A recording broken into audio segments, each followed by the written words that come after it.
বন্ধুরা কেমন আছেন? আশা করি ভালোই আছেন। আমার গত দুদিন ধরে শরীর অসুস্থ থাকার জন্য ভিডিও করতে পারিনি।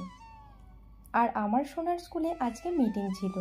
আমার সোনা সম্বন্ধে আপনাদের কাছে কিছু আমি জানাতে চাই। যদি আপনাদের এই সমস্যার সমাধান থাকে আমাকে অবশ্যই রিপ্লাই দেবেন। আপনারা হয়তো অনেকেই দেখেছেন আমার সোনাকে। আমার সোনা, যার ভালো নাম শীর্ষা, ডাকনাম মোম। ও আমার খুব পেয়ারি মেয়ে, আমার রাজকন্যা, আমার দুনিয়ার সব কিছু, আমার বলতে পারেন হৃৎপিণ্ডের একটা অংশ।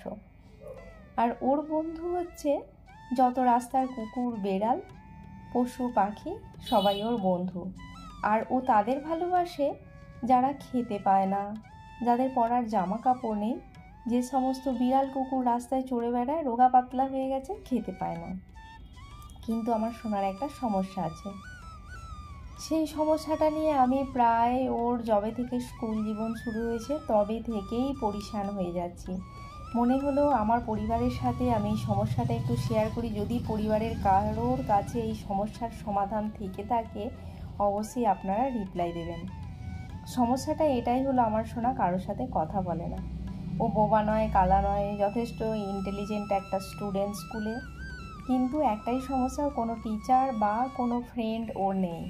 ওর বন্ধু, এই যে বললাম, পশু পাখি সব। আজকে সোনার স্কুলে মিটিং ছিল। যথারীতি অন্যান্য অভিভাবকদের মতো আমিও গিয়েছিলাম মিটিং। ওর বাবা মানে আমার হাজব্যান্ড কোনো মিটিংয়ে অ্যাটেন্ড করতে পারে না। ও এতটাই কর্মব্যস্ত। সেই নিয়ে আমার কোনো অভিযোগও নেই।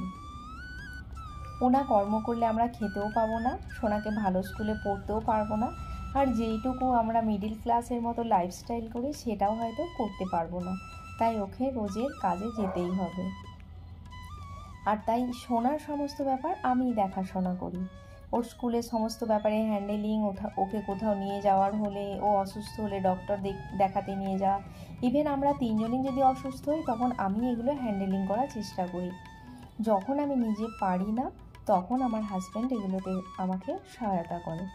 সোনার প্রবলেম বললাম না যেটা, ও কারোর সাথে কথা বলে না। তো আজকে স্কুলে মিটিং ছিল, ওই নিয়েই বলছিল যে ওকে পড়াশোনা করতে হবে না, ও যাতে কথা বলে সেই ব্যবস্থা করো। কয়েকটা টিপস দিয়ে, যেমন আশেপাশের বাচ্চাদের সাথে ওকে জোর করে খেলতে পাঠানো, ঘরের বাইরে বের করে দিয়ে ঘর লক করে দেওয়া, ওর কাজিন ব্রাদার বা সিস্টার থাকলে তাদের সাথে ফোনে কথা বলানো। জানি না এগুলো ঠিক উপায় কি না। আপনাদেরকে আবারও রিকোয়েস্ট, যদি কারো এর ব্যাপারে, মানে আমার এই সোনা কথা বলে না, ওকে কীভাবে কথা বলানো যায় সেই ব্যাপারে যদি কারো কোনো অভিজ্ঞতা থাকে আমাকে প্লিজ প্লিজ প্লিজ আপনারা কমেন্ট করে জানাবেন, যাতে অন্তত এই প্রবলেমগুলো আমার সোনার থেকে আমি মুক্তি পাই। ইভেন ও বাড়িতেও কথা বলে না। খাবার সময় আমি যদি ওকে জিজ্ঞাসা করি আর লাগবে, ও হ্যাঁ কি না বলে ছেড়ে দেয়, আর খুব সীমিত কথা বলে। তো ভিডিওটা আজকে এই পর্যন্ত, দেখা হবে আগামীকাল যদি আমি